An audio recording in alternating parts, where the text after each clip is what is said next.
बाक्सा जिल्ला दुलाराय बर' हारिमु आफादनि खुंगा दथि स्नि बैसागो फोरबो फालिथाय लोगोसे मुसलपुर हालामनि दुलाराय बर' हारिमु आफादनि सेथि बैसागु रंजालि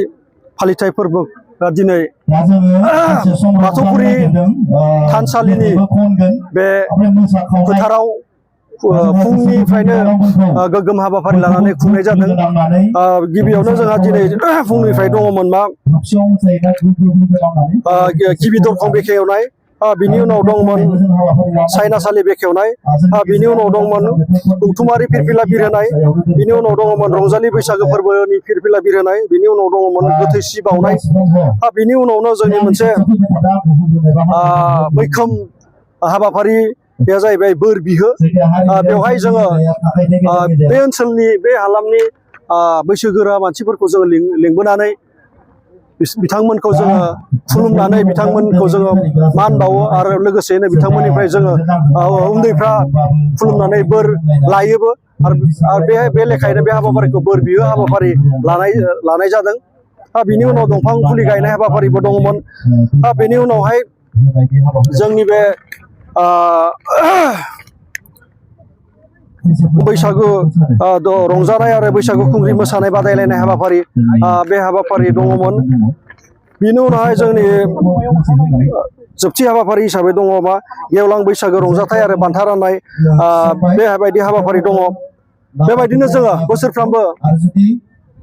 जोङो गोगोमैनो बे हाबाफारिखौ स्नि बैसागो फोरबो फालिथायखौ जों खुंबोनाय जादों। देग्लाय जोङो बादायलायनाय हिसाबै बैसागु खुंग्रि मोसानाय बादायलायनाय बे हाबाफारिखौ लानाय जादों आरो बेराफारसेथिं जोङो बैसागु हानजा मोसानायखौ जोङो उदां बैसागु हानजा मोसानायखौ जोङो बादायलायनाय हिसाबै नङाब्लाबो जोङो मा खालामनाय जादों एबार जेसेबांफोर मोसानो फैगोन बिथांमोनखौ जोङो माबा मोनसे रांनि अनसुंथाइ गारि भारा महरै जों हरनायनि बेबस्था खालामनाय जादों आरो बेखौ खुंनायनि गुबै थांखिया जाहैबाय जिहेथु जोंनि आफादानो हारिमु आफाद, बे हारिमु आफाद हिसाबै जोङो बैसागुआ मोनसे हारिमुजों नांथाबना थानाय मोनसे फोरबो। ओंखायनो बे फोरबोखौ जुदि जों हारिमु आफादा जेबो मावालासिनो थायोबा हयथ' जोङो हारिमु आफाद हिसाबै थांना थानायनि जेबो ओंथि थानाय नङा। बे ओंथिखौ साननानैनो जोंनि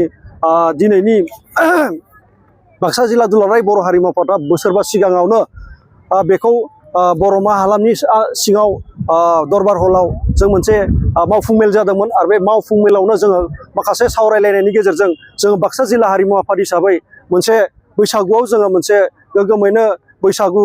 फोरबो फालिथाय बेखौ जोङो खुंलांनो थाखाय हाबाफारि लादों। जाय हाबाफारिखौ जों सानै हयै मा खालामनाय जादों बैसागुनि 7 खालाराव खालामनाय जादों। मानोना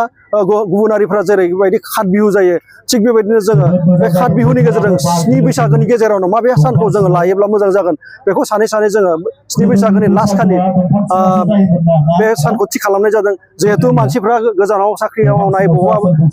कम्पानियाव खामानि मावनाय बेफोरबायदि मानसिफ्राबो बैसागो जानो थाखाय न'आव फैयोब्ला अन्तत' सात बिहुसिम मानसिफ्रा न'आव थायो नालाय बैफोरबायदि मानसिफोरनि जों हेफाजाबखौ मोनगोन बेबायदि साननायजों जोङो 7 बैसागोनि गेजेरावनो जोङो खालारखौ जोङो 7 खालार खालि लानाय जादों आरो बेखौ मावफुंनानै जोङो जोंनि इयुन जोलैखौ जोङो बाक्सा जिल्ला दुलाराय बर' हारिमु आफाद हिसाबै जोङो हारिमुआदि मा बुस्थु बैसागोआदि हारिमुनि मोनसे एंगारनो हायि मोनसे फोरबो, बेखौ जोङो दिन्थिलांनो थाखाय बेखौ मोनथिहोलांनो थाखाय बे हाबाफारिखौ बाक्सा जिल्ला दुलाराय बर' हारिमु आफादा लानाय जादों आरो